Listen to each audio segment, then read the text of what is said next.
Olá, investidores! Hoje, nesse vídeo, vamos falar um pouquinho sobre a renda fixa. Então a gente vai falar aqui sobre a taxa Selic, a inflação, que é o IPCA, CDI, LCI, LCA, CRI, CRA, Debenture, CDB. Tudo isso nesse vídeo a gente vai descomplicar tudo para você. Então já escreve aqui nos comentários qual dessas nomenclaturas te deixou mais confuso. Aproveite e se inscreva aqui no canal, ative os sininhos e vamos para o vídeo. Antes de eu entrar de verdade, aqui no vídeo, eu vou te falar que a gente vai dividir esse vídeo em 3 partes. A primeira é uma breve introdução sobre a renda fixa e algumas coisas que você precisa saber. A segunda parte é sobre os ativos e a terceira é uma dica bônus que eu vou deixar no final. Vamos começar aqui fazendo uma comparação entre a poupança e a renda fixa. A poupança, ela é um ativo que você investe, chamado caderneta de poupança, esse é o nome dela, e você faz esse investimento quando você abre uma conta e deixa na conta poupança. Então ali ele vai render a uma taxa, que eu vou colocar aqui para vocês olharem, vai render essa taxa quando ele faz o seu aniversário. Então se você coloca o seu dinheiro dia 10 de janeiro, por exemplo, então no mês seguinte, em fevereiro, ele vai fazer esse retorno. Então, 10 de fevereiro você vai ter esse retorno. Ao contrário da renda fixa, onde você coloca o seu dinheiro ali e ela cresce de uma forma linear. Ou seja, você coloca o seu dinheiro ali e conforme vai passando o tempo, você recebe uns juros. E esses juros pode ser a inflação. Então, um benefício aqui da renda fixa é que você consegue ganhar mais que a poupança. Isso porque a poupança ela rende menos que a inflação. Então você perde o seu poder de compra. Só lembrando que o seu poder de compra é medido pela inflação. Então se a inflação está alta, o seu poder de compra acaba sendo baixo. Então você precisa de mais dinheiro para comprar alguma coisa. Vamos avançar aqui um pouquinho mais e entrar na definição de renda fixa. A gente pode definir a renda fixa como sendo um empréstimo que você faz para uma instituição financeira, para um banco ou até mesmo para o governo. E ela funciona de uma forma diferente da renda variável. A renda variável, você não tem uma taxa que você vai receber e não tem um período de investimento. A renda variável, você investe por um tempo indeterminado, você que escolhe o período. Já a renda fixa, não.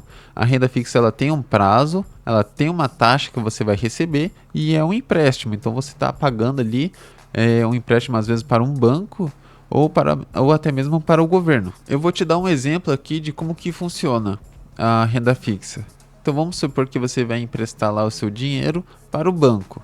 Então você empresta o dinheiro ao banco e vocês combinam uma taxa. O banco vai pegar esse dinheiro, vai trabalhar com ele, emprestando para outras pessoas ou até mesmo investindo na infraestrutura do banco. E depois de um período ele vai pegar esse dinheiro que ele te deve e vai te pagar. Então é assim que funciona a renda fixa. É isso para banco, com o governo ou com outras instituições financeiras. Vamos dar mais um passo aqui e vamos falar as taxas que você pode ter dentro da renda fixa.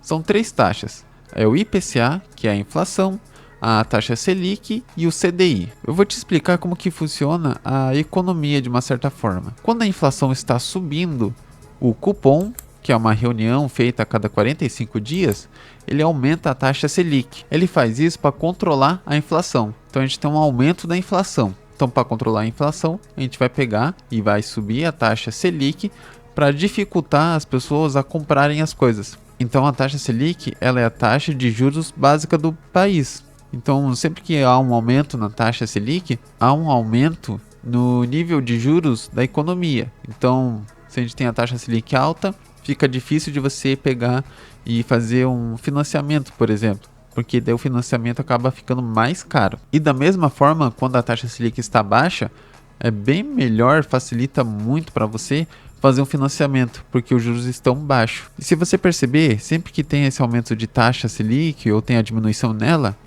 afeta o seu poder de compra, porque você vai fazer um financiamento numa taxa mais baixa e vai deixar de comprar uma casa, por exemplo, quando a taxa de juros está alta, porque você vai pagar muito por alguma coisa. Então isso afeta a inflação. Então é dessa forma que o cupom vai fazer para mexer com a inflação. Então, recapitulando, quando a gente tem uma inflação alta, a taxa Selic vai subir o preço para dificultar a compra das pessoas e assim controlar a inflação para ela começar a cair. Então, quando a gente tem uma queda muito grande na inflação, a gente tem a taxa Selic caindo para facilitar a compra, para estabilizar a inflação. Aí você pode me perguntar, ok, eu entendi que a taxa Selic é usada para controlar a inflação, beleza, mas aonde que entra o CDI? O CDI, ele é o Certificado de Depósito Interbancário, ou seja, um banco A, ele não pode ficar negativo, então ele empresta um dinheiro do banco B. Aí o banco B dá esse empréstimo para o banco A, e aí no dia seguinte o banco A tem que pagar esse empréstimo para o banco B. Só que ele precisa pagar uma taxa também de remuneração. Então o banco vai olhar a taxa Selic e vai falar, ok, aqui está a taxa Selic, você vai ter que me pagar tantos por cento da taxa Selic. E essa porcentagem que um banco cobra de outro se chama CDI. Então sempre que tem um aumento na taxa Selic, o CDI acaba acompanhando esse aumento. E é claro, se a taxa Selic está em queda, está a um nível mais baixo, o CDI também vai estar a um nível mais baixo. Vamos avançar aqui agora para você entender o risco que você pode encontrar na renda fixa. Na renda fixa, como ele se trata de um empréstimo, você pode ter algum risco de calote. Então, tem alguns ativos aqui que não oferecem o seguro do FGC, que é o Fundo Garantidor de Crédito. O Fundo Garantidor de Crédito, ele é um seguro que o banco faz para os seus investidores, né? Então, o banco, ele faz um depósito lá dentro de um fundo, que é o Fundo Garantidor de Crédito, que caso alguma coisa aconteça com esse banco, você vai receber o seu dinheiro de investimento de volta. Aí você pode estar se perguntando, então qualquer valor que eu colocar, eu vou receber meu dinheiro de volta, caso o banco entre em falência, por exemplo. Bom, tem um limite.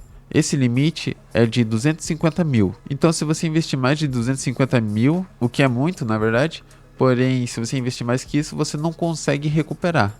É somente até 250 mil. Só que esse 250 mil é por CPF e por instituição. Então, uma estratégia boa aqui para você é não colocar mais de 250 mil dentro de um banco. Coloque esse valor em bancos diferentes. Então, se acontecer algum calote ali, né, que o banco não queira mais pagar e ele abra falência, aconteça alguma coisa assim, e você ainda tem esse seguro de 250 mil. Então, já fica aqui uma dica.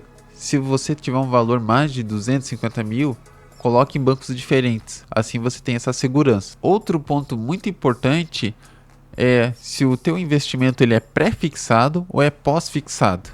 O pré-fixado, como o nome sugere, ele é pré, então ele é no começo. Então você sabe quanto que você vai receber de juros no começo do investimento. Um exemplo é quando você encontra lá 12% ao ano, 1% ao mês. Então você consegue ter uma noção de quanto que você vai receber até o final do vencimento daquele título. Esse é o pré-fixado, quando você sabe os juros que você vai receber antes de fazer o investimento. E o pós-fixado você só vai saber quando vencer o seu título.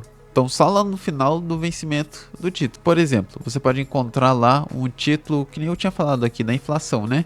Um título que ele vai te render a inflação mais uma taxa. Bom, você não vai saber quanto que está a inflação daqui 3 meses. Então, só no vencimento lá do seu título, você vai saber quanto que teve de rendimento. Então, esses títulos pós-fixado, eles funcionam da seguinte forma. Você faz o investimento, espera o período e depois tem o resgate, né? O vencimento do título.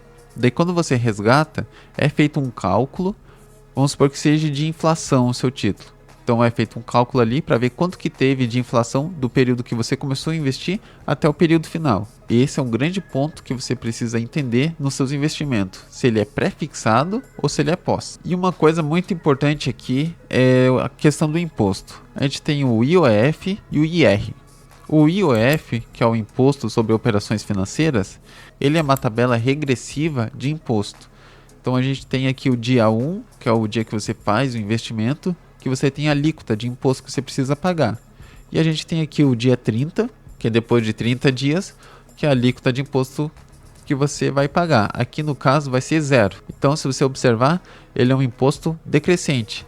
Então quanto mais você esperar, menor vai ser a alíquota que você vai precisar pagar. E já contando aqui uma dica, independente do investimento que você for fazer, sempre espere 30 dias para não precisar pagar essa alíquota de imposto. E indo para a tabela aqui do IR, segue o mesmo padrão. É uma alíquota de imposto decrescente também, Porém, a menor alíquota que você pode pagar de imposto é 15%. Esse imposto, tanto do IR e o IOF, ele é só sobre o rendimento. Você não precisa pagar sobre o valor que você investiu.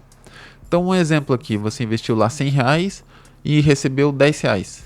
Você paga o imposto só sobre os R$10 que você recebeu. Agora vamos partir aqui para o nosso primeiro investimento, que é o Tesouro Direto. O Tesouro Direto ele é dividido em 3 categorias.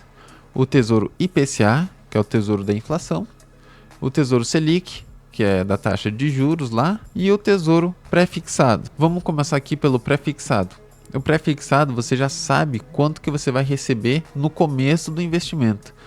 Então você pode olhar aqui que a gente tem um valor assim investido, a gente tem uma taxa. Então se a gente fazer aqui uma conta de juros compostos, a gente pode encontrar quanto que a gente vai receber lá no final do vencimento. Indo aqui para o Tesouro Selic, você pode encontrar que é o Tesouro Selic mais uma taxa. E uma dica aqui é que esse título, né, o Tesouro Selic, ele normalmente é muito usado para criar reserva de emergência. Então caso você vai criar lá sua reserva de emergência, normalmente você investiria nesse título. Indo aqui para o nosso último título, que é o Tesouro IPCA. O Tesouro IPCA ele é indexado à inflação. Então você vai ganhar a inflação mais uma taxa de juros aqui. E uma observação é que você tem aqui o Tesouro Renda Mais. O Tesouro Renda Mais ele serve para complementar sua aposentadoria.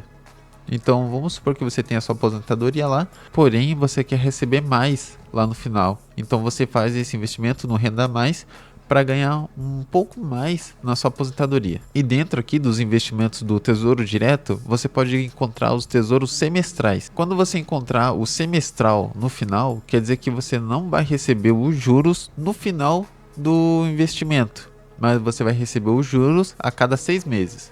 Como se fosse um aluguel. Indo aqui para o nosso próximo investimento é o CDB, que é o Certificado de Depósito Bancário. Ele é um dos investimentos mais populares que se tem entre os investidores iniciantes ou aqueles que querem uma segurança a mais. O CDB ele funciona da seguinte forma: você faz um empréstimo ali para o banco vai trabalhar com esse dinheiro e depois ele vai te devolver a sua remuneração com a sua taxa. E ele pode pagar 2 taxas, que pode ser o CDI ou o IPCA. Eu fiz um vídeo sobre as caixinhas da Nubank, onde ela tem a remuneração ali, né? Tem o seu CDB ou RDB. Eu vou deixar o encarte aqui em cima caso vocês queiram ver. O CDB você pode retirar ele só lá no vencimento ou você pode retirar ele antecipadamente. Então você pode retirar ele hoje e ele cai no dia seguinte.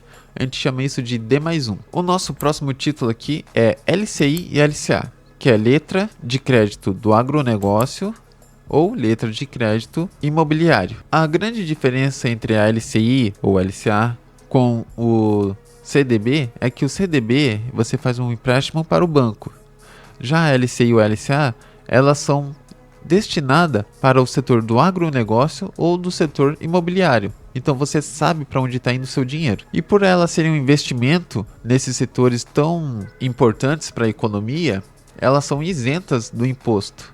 Então, quando você faz um investimento numa LCI ou numa LCA, você não precisa pagar o imposto, que é o IOF ou IR. Porém, em contrapartida a isso, a LCI você só pode retirar ela depois de 12 meses, ou a LCA você só pode retirar depois de 9 meses. Então, quando você for investir nelas, você tem que saber que elas não são de resgate imediato. Você só pode resgatar depois desse período. Então elas têm um tempo médio de investimento. E uma dica bônus aqui, eu vou te mostrar como que você faz para escolher se investe numa CDB ou num LCI e LCA. A conta é bem simples. Eu vou pegar aqui um exemplo, um CDB que ele paga 100% do CDI. Você vai pegar lá e coloca 100%, que é a sua taxa, vai dividir por 1 menos. Aqui no nosso exemplo, a nossa alíquota de imposto vai ser 17,5%. Se a gente fazer esse cálculo, a gente vai chegar a um valor de 82,5%. Então, se você achar uma LCI ou LCA que tem um rendimento de 82,5% do CDI, é a mesma coisa que um CDB de 100% do CDI. A única coisa que a gente fez aqui nessa fórmula foi tirar o imposto. Avançando aqui para o nosso próximo investimento, que se chama CRI e CRA. É o Certificado de Recebíveis Imobiliários ou do agronegócio. O CRI e o CRA, eles não são títulos de um banco, eles são títulos de uma instituição financeira. Então eles não têm o seguro do Fundo Garantidor de Crédito, que eu tinha falado lá, que é o FGC. Eles possuem um risco maior, porém eles têm um retorno maior. Porém, como eles fazem parte de um setor importante na economia, que é o setor do agronegócio e o setor imobiliário, eles são isentos do imposto também. Então eles são uma alternativa para alguém que quer um pouco mais de apetite a risco com um retorno um pouco maior. E por último, a gente tem as debêntures. As debêntures são emitidas pelas empresas. Então, quando uma empresa precisa de um empréstimo e ela não quer recorrer a um banco, ela emite uma debenture. Essa debenture, ela possui um risco bem maior que as outras, porque você depende ali da empresa que está te pagando e ela pode te dar um calote. E por se tratar de uma empresa e não de um banco, então ela não tem o seguro do FGC. É destinado mais para bancos. Então, você pode encontrar esse risco nesse investimento. Porém, como é uma empresa que precisa de um empréstimo, ela vai estar pagando um juros maior que os outros ativos. Como essa empresa precisa desse empréstimo, ela vai estar pagando uma taxa bem maior que os outros ativos aqui que eu falei. Então, ela tem um risco bem maior, porque tem o risco da empresa te passar um calote, porém, a taxa que ela vai te pagar é bem maior que os outros ativos. Só que a gente tem a questão do imposto. Você precisa pagar o imposto no rendimento dela. Porém, tem algumas debêntures, que a gente chama de debêntures incentivadas, que você não precisa pagar o imposto. E por último, a dica bônus aqui é a marcação a mercado. Ou seja, apesar da renda fixa ser fixa, você tem um valor ali que você vai receber, você pode vender esse teu título para outro investidor. E a gente chama isso de marcação a mercado, que é quando o seu título tem um valor a cada dia que se passa.